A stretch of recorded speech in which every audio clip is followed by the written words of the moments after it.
गांव के एक छोटे से घर में जन्मा रवि एक बेहद गरीब परिवार से था। उसका घर मिट्टी का बना हुआ था और जब बारिश होती तो छत टपकने लगती थी। उसके पिता एक किसान थे जिनकी आय इतनी कम थी कि 2 वक्त की रोटी जुटाना भी एक संघर्ष था। लेकिन रवि की आंखों में एक अलग ही चमक थी।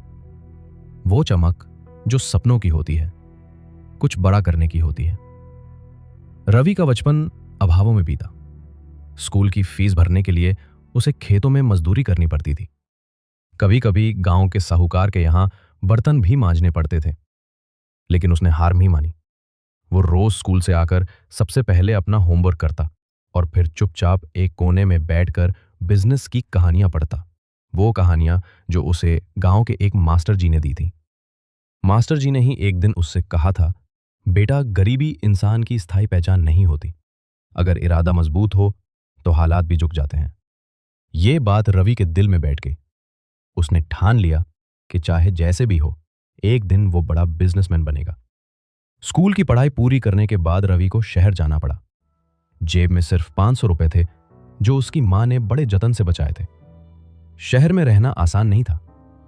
शुरू शुरू में उसे होटल में बर्तन धोने का काम मिला। वहीं काम करते हुए उसने एक छोटी सी किताबों की दुकान पर नजर डाली।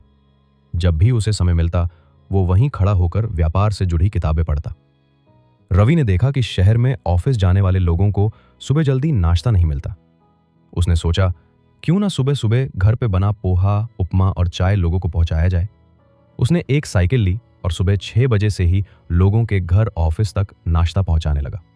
शुरुआत में उसके पास केवल 5 ग्राहक थे, लेकिन उसका खाना स्वादिष्ट और समय पर होता था। धीरे धीरे ग्राहक बढ़ने लगे। उसने होटल की नौकरी छोड़ दी और पूरी तरह अपने नाश्ते के बिजनेस में लग गया।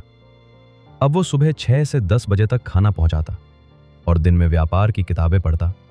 1 साल में उसके पास 100 ग्राहक हो गए। अब वो अकेला नहीं था। उसने अपने गांव के 2 और लड़कों को बुलाया और उन्हें काम पर रखा। रवि ने अपने छोटे से नाश्ते के बिजनेस को सवेरा फूड सर्विस नाम दिया। अब वो सिर्फ नाश्ता ही नहीं, दोपहर का टिफिन भी देने लगा। धीरे धीरे उसने एक छोटा सा किचन किराए पर लिया और अपनी एक टीम बनाई। रवि ने टेक्नोलॉजी का सहारा भी लिया। उसने एक छोटा सा मोबाइल ऐप बनवाया जहां लोग ऑर्डर दे सकते थे। ये सब उसने यूट्यूब से सीखकर किया।